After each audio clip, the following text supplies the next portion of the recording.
नमस्कार. मी अण्णासाहेब थोरात, रेशीम उत्पादक. आम्ही जवळ गेली 3 वर्षापासून रेशीम व्यवसायामध्ये आहोत. शेतकऱ्यांना खऱ्या अर्थाने सुजलम सुफलम बनवणारा हा रेशीम उद्योग आहे. शेतकऱ्यांनी खऱ्या अर्थाने याच्यामध्ये आलं पाहिजे. आम्ही 3 वर्षापासून या उद्योग व्यवसायात आहोत.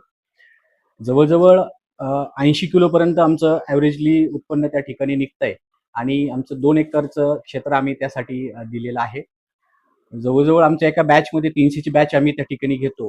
250 ते 280 किलोपर्यंत आम्ही उत्पन्न त्या ठिकाणी घेत असतो आणि सरासरी आतापर्यंत माझा जो अनुभव आहे 3 वर्षातला, मला 450 च्या खाली कधीही रेट मिळालेले नाहीये.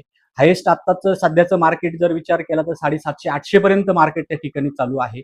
शेतकऱ्यांनी जो कोणी म्हणतंय का शेतीमध्ये परवडत नाहीये किंवा शेतकऱ्याचं काही खरं नाहीये, तर शेतकऱ्यांनी ह्या आधुनिक व्यवसायाची जोड जर घेतली तर नक्कीच आपला प्रपंच, आपलं कुटुंब उज्ज्वल दिशेकडे नेण्यासाठी रेशीम उद्योग हा अतिशय सुखकर असा हा मार्ग आहे. तरी मी अपील करेल जास्तीत जास्त शेतकऱ्यांनी या रेशीम व्यवसायाकडे वळालं पाहिजे. तुतीची लागवड करून रेशीम कोचचं उत्पादन करून आपला सर्व फॅमिली